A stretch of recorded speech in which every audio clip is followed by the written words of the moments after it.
Hola chavos, este es el video semanal 3. Vamos a continuar donde pues, nos quedamos. En este caso pues voy a dirigirme a la sección que es eh, vamos a ver. En la semana 3 pues tenemos que hacer un foro, un crucigrama y un organigrama. No son cosas complejas, son cosas también sencillas. Hay mucha información en internet de cómo realizar, por ejemplo, un crucigrama y un organigrama. Son bastante sencillos. Y eso no es exactamente labor mía enseñarles toda esta parte, sin embargo, nada más dentro de, por ejemplo, lo que es la carta descriptiva, sí viene qué es cada cosa, ¿no? Y pues lo pueden leer sin ningún problema, ¿no? Eh, vamos a iniciar con la parte del foro.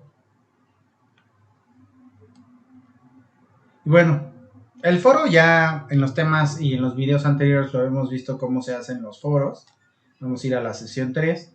Pero las preguntas que vienen en el foro son, dime el rol del diseñador dentro del proceso de la creación del mensaje, ¿no? Esa parte, pues hemos estado viendo muchas cosas de ese tipo. ¿Cuáles son las cualidades primordiales en el diseño para emitir un mensaje? También lo hemos visto. ¿Y qué es legibilidad, no? Esa parte la vamos a ver enseguida también.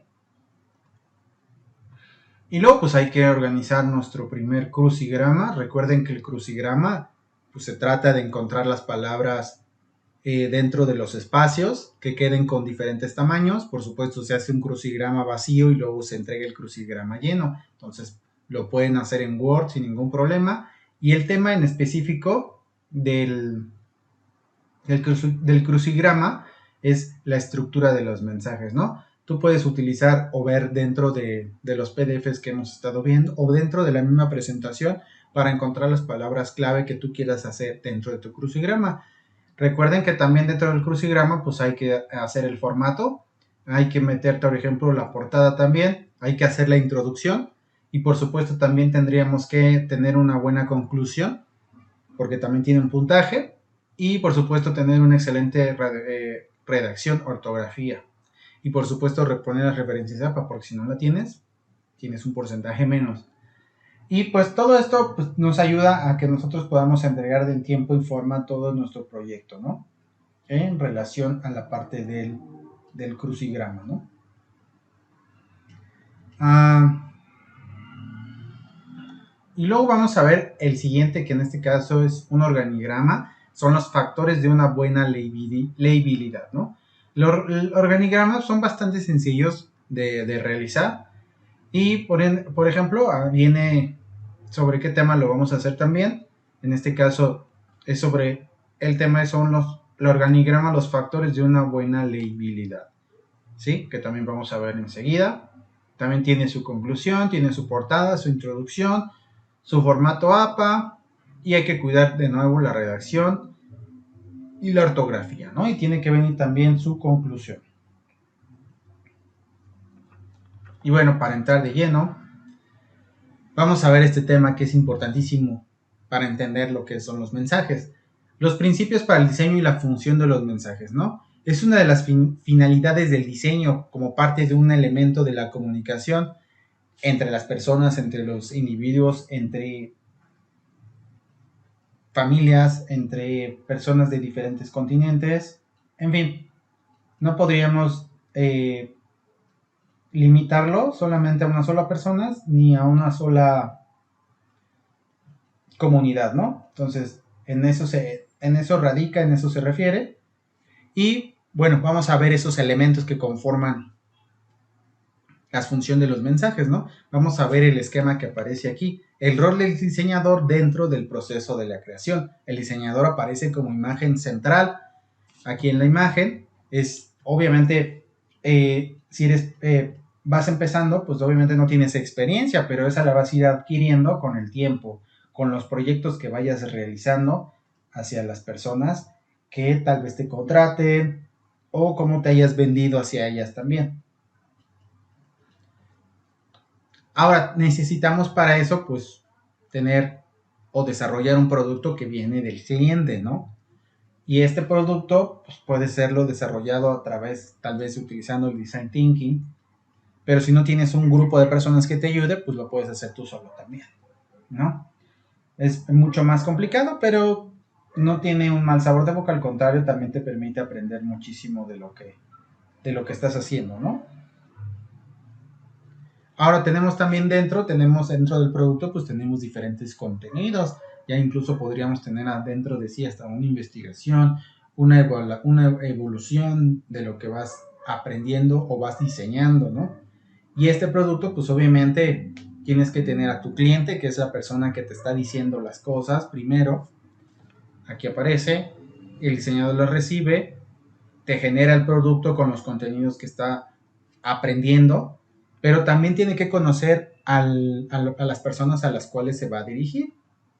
Obviamente si es un producto que tiene ciertas características especiales, ¿no? Porque no hay productos para todos. No es un producto que a lo mejor sea para todo tipo de personas, sin embargo, pues tiene que cumplir con ciertos parámetros, ¿no? Y bueno, este conjunto pues no es un conjunto lineal, es un conjunto que va recorriendo diferentes zonas, es un conjunto donde tienes que regresar incluso de nuevo con el cliente para preguntarle alguna duda que tienes o te explique más alguna junta o algo y conocer de nuevo a los usuarios a los cuales va a ir dirigido porque a lo mejor no quedó tan claro, ¿no? Entonces hay que estar constantemente presentes en eso. Ahora, pensaríamos nosotros que pues esto no termina nunca, ¿no? Ahora, si vamos un poquito más adelante, vamos a darnos cuenta que también dentro del diseño tendremos que ser objetivos cuando estemos haciendo este mensaje. No podríamos sesgarnos hacia ciertas tendencias, aunque sabemos que cuando diseñamos nos gusta diseñar las cosas que nos gustan, pero a veces hay que diseñar las cosas que no nos gustan también, ¿no? Entonces hay que tener pues mucho cuidado con esa parte. Entonces, lo que vamos a hacer también, en este caso, pues sería empezar por entender varias partes del mensaje. Para eso, pues tendríamos que saber conocer bien quién es el emisor, quién es el receptor y cuál es el código que se va a seguir para la realización de este mensaje. En este caso, pues tiene que estar relacionado con las cosas estéticas y las cosas funcionales, ¿no? Hay que considerar diferentes cosas, entre ellas la cultura, los intereses, las necesidades, el contexto en el cual vas a desarrollar este tipo de comunicación, ¿sí? Me refiero al contexto porque puede ser por radio, puede ser televisión, o puede ser por internet, o por medio de redes sociales, impreso, en fin, pues tienes que considerar todas esas cosas, ¿no? Y bueno, es importante decir que los diseñadores somos primordiales para poder desarrollar estos mensajes, ¿no? Porque en sí vamos a nosotros ser los emisores de este mensaje y vamos a tener ciertas cualidades. Entre ellas vamos a revisar, por ejemplo, las cualidades estéticas, que se refieren básicamente a lo que sería la belleza y la armonía de los elementos, ¿no? Sin esto no podríamos tener realmente un buen mensaje, no estaríamos cumpliendo bien con lo que se está pidiendo. Y luego tenemos estas cualidades técnicas, que en este caso pues ya tendríamos que saber cómo vamos a materializar el diseño, cómo vamos a diseñarlo, qué materiales vamos a usar, qué software vamos a utilizar y obviamente existe el bagaje donde nosotros ya sabemos manejar diferentes tipos de software. Por eso les hago referencia que siempre que si están estudiando diseño y alguno de ustedes, por ejemplo, se queja de que algún maestro les pide un software, pues no debería de haber queja, ¿no? Porque al final, de todos modos, si estás estudiando una carrera de diseño, pues si el maestro te va a enseñar un software, pues hay que conseguirlo de alguna forma, ¿no? Y sabemos que existen diferentes formas de conseguir el software.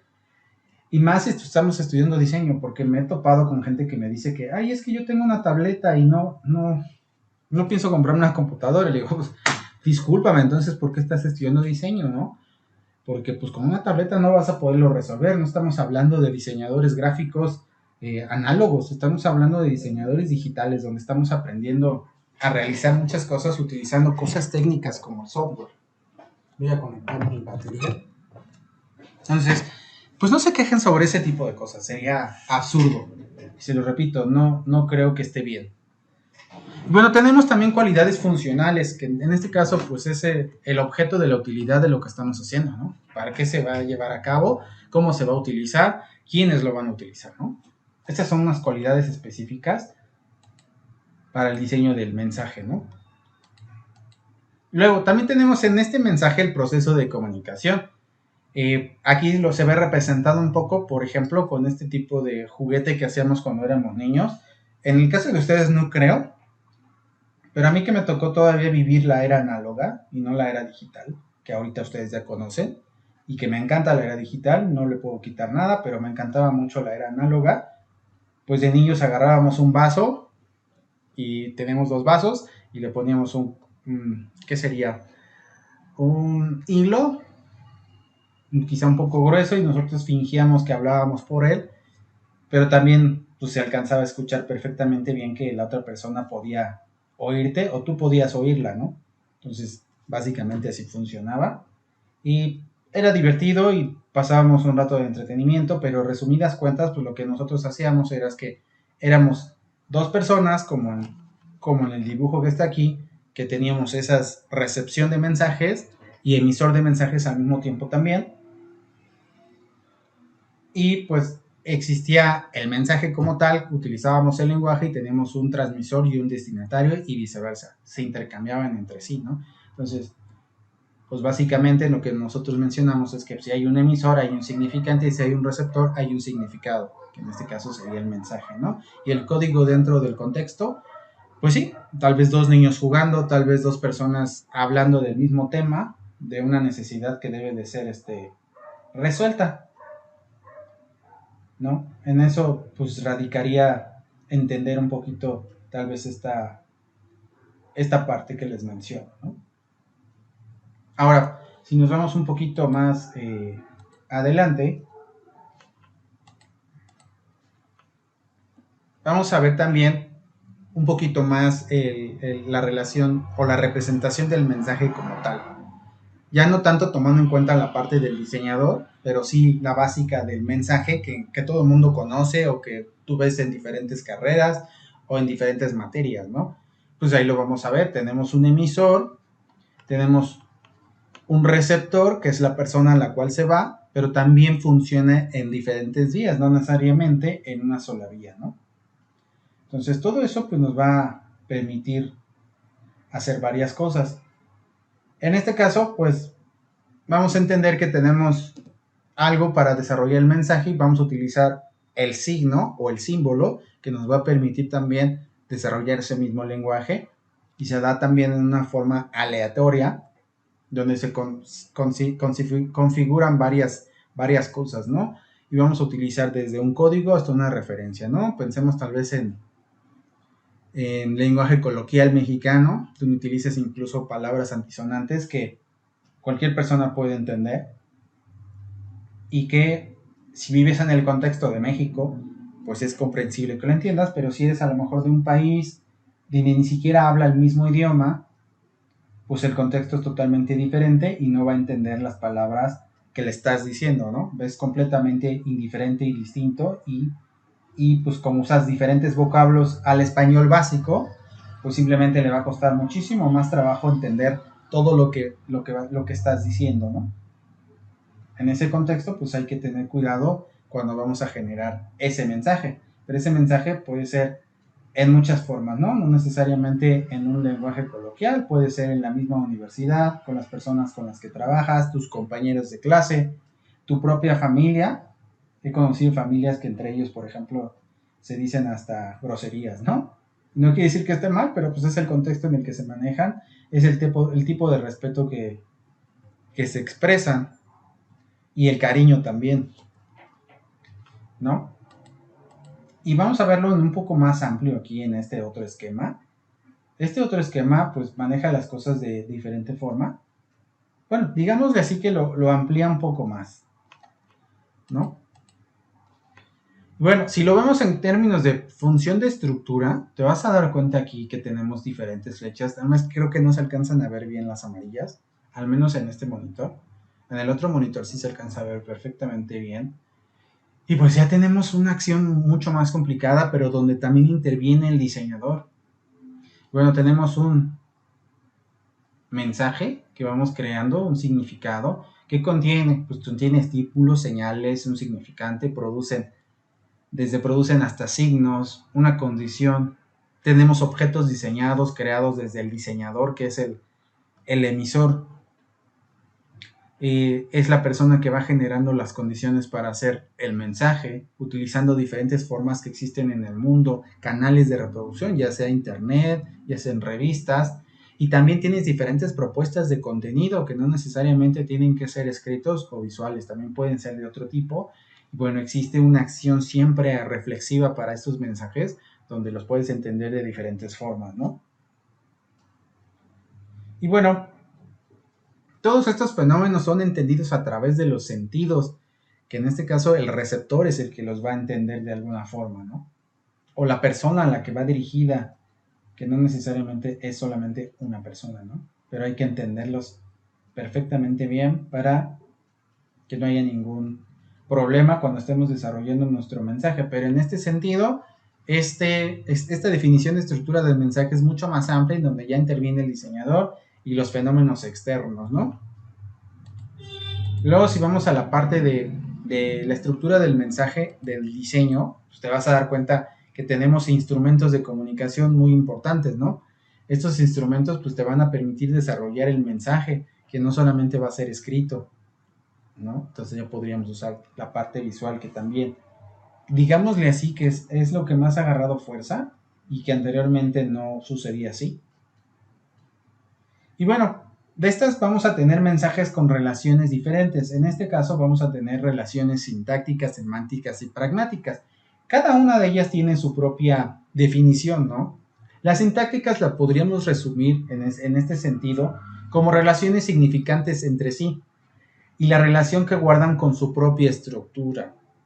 Luego tenemos las semánticas, que en un sentido más, ¿cómo le llamaríamos? Más corto, pues pensaríamos en la relación que existe entre los gráficos y el significado implícito que acuerdan cada una de las cosas y qué función tienen para que se realicen. En este caso serían las semánticas. Y luego tenemos las pragmáticas, que son más extremas. Es la relación que existe entre los significantes, los intérpretes, describiendo la expresión del significado, o sea, del objeto mismo del cual estás hablando o el cual vas a utilizar. Dentro de estos principios funcionales, una parte importantísima es la tipografía. Sin la tipografía, muchos elementos no podrían ser realmente alcanzados o realizados, ¿no?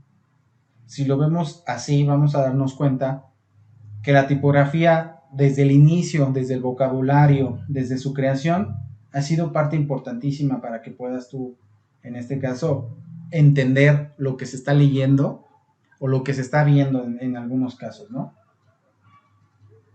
En ese sentido, pues nosotros pensaríamos en esta parte importantísima que tiene que ver con la legibilidad, que aquí viene su misma definición, es la facilidad con la que se puede leer y comprender un texto. En ese sentido más amplio es la aptitud del texto de ser leído fácil y cómodamente. Es una aptitud que hace referencia a elementos tipográficos. Es una representación en lo escrito de una página o también un estilo, la claridad de la exposición o la manera de escribir dentro del lenguaje. Entonces, entendiendo esta última parte, te vas a dar cuenta de que es necesaria la tipografía para muchas de las cosas que nosotros realizamos o queremos hacer nuestro mensaje. La legibilidad tipográfica está enfocada básicamente a muchas cosas, entre ellas podríamos resumirlas, entre ellas podría ser el tamaño, tal vez el tipo de letra, el estilo, los colores, la separación entre letras, la separación, por ejemplo, el interlineado. En fin, puedes tener muchos elementos que vienen dentro de la tipografía que te van a ayudar a entender mucho de cómo funciona la misma, ¿no? Si nos vamos, por ejemplo, podemos ver tal vez este tipo de letra, la letra A, vean cómo va perdiendo, o en la resolución, este tendría que ver un conjunto con la resolución. Por ejemplo, vemos la letra A, 300 dpi, a 90 dpi, a 20 dpi y a 5 dpi, pues va perdiendo resolución. En este caso, como es pantalla, pues sería llamado de esta forma como pixeleada, ¿no? Si está impresa, sería llamado borroso. Es algo que tenemos que entender, que no es lo mismo decirlo de cuando está impreso a cuando está directamente en la computadora, en la pantalla, ¿no? Es completamente, pues, distinto la forma en que vamos a decirle a la tipografía o lo que estamos, pues, viendo. Es muy distinto, ¿no? Entonces, si vamos un poquito más adelante, vamos a tener aspectos importantes en cuestiones de la legibilidad, ¿no? Estos aspectos, si no los puedes llenar o no tienes ese requisito, pues vas a tener problemas a la hora de estar creando tus mensajes, ¿no? Dentro del diseño, pues son clarísimos, ¿no?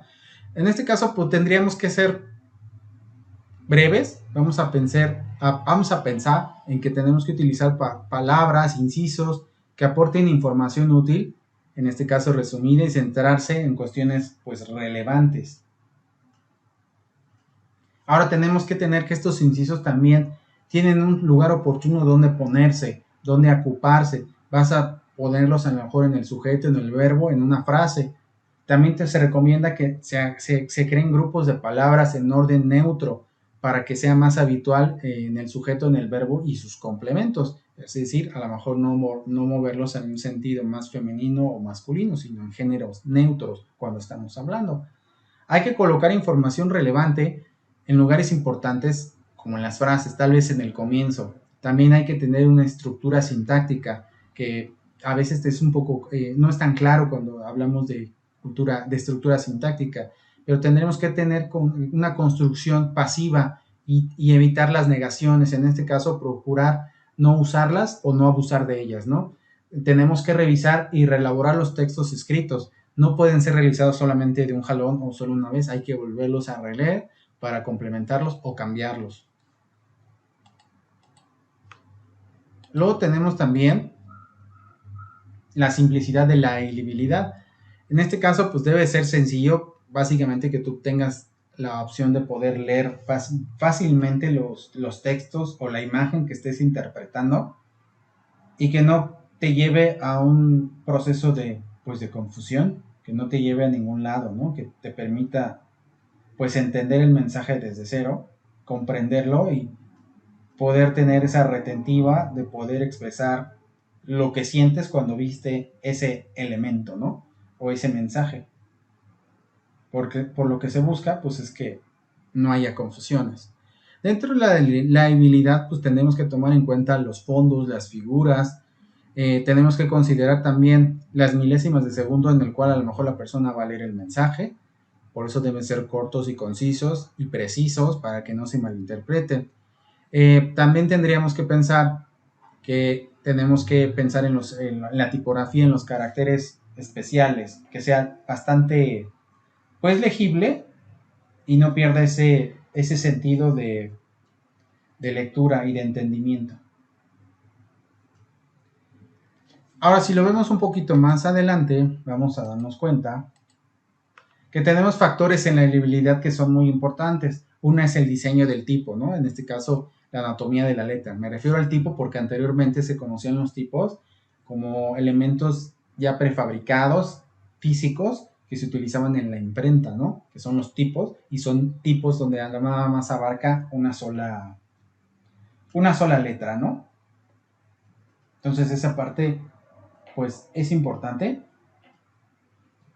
También tenemos, en este caso, lo que sería el interlineado de la letra, que es parte del diseño de la tipografía, pero se ha ampliado más a través de la tipografía digital y puede utilizarse y modificarse a través del kerning, ¿no? Luego tenemos el espacio entre palabra, que en este caso pues, es el espacio mediano entre las letras y que hay que cuidarlo, y en específico hay que cuidar la cuarta parte de un cuadratín de 3 puntos con un cuerpo de 12 o 2 puntos en el cuerpo de 8. Entonces son proporciones muy específicas y muy claras, a lo mejor utilizando elementos como programas de diseño como Illustrator o InDesign, podríamos ser más específicos que en cuestión de Word, que no tiene ese tipo de proporciones tan claras, ¿no?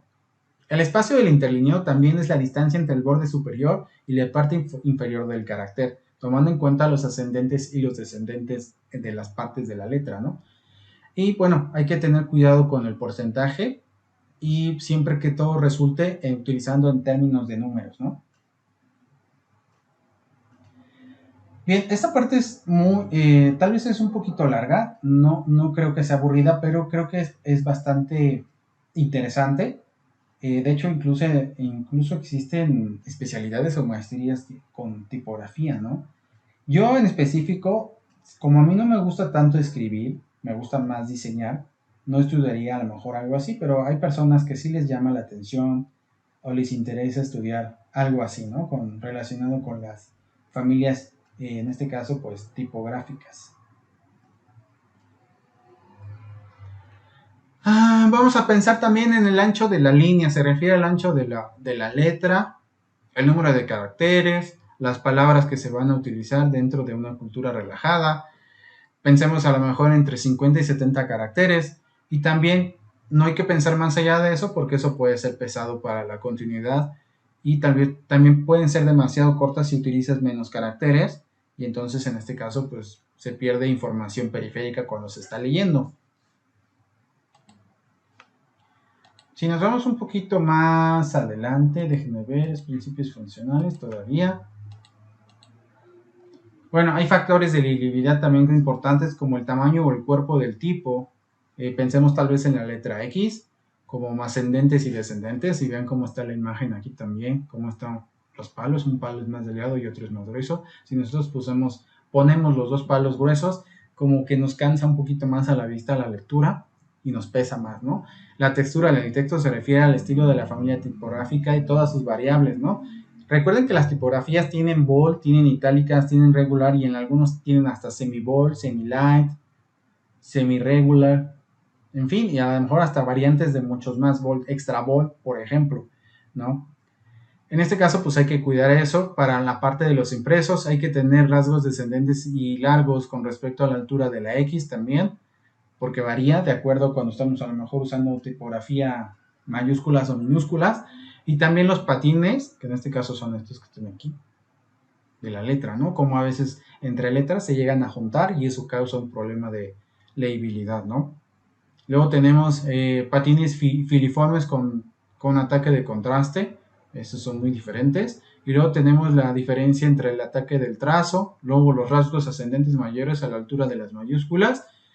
Y eso es importante, sobre todo cuando estamos creando revistas, ¿no? Más que utilizando una página web, porque en la página web es quizá un poquito más complicado poder ordenar el texto o corregir errores de tipografía.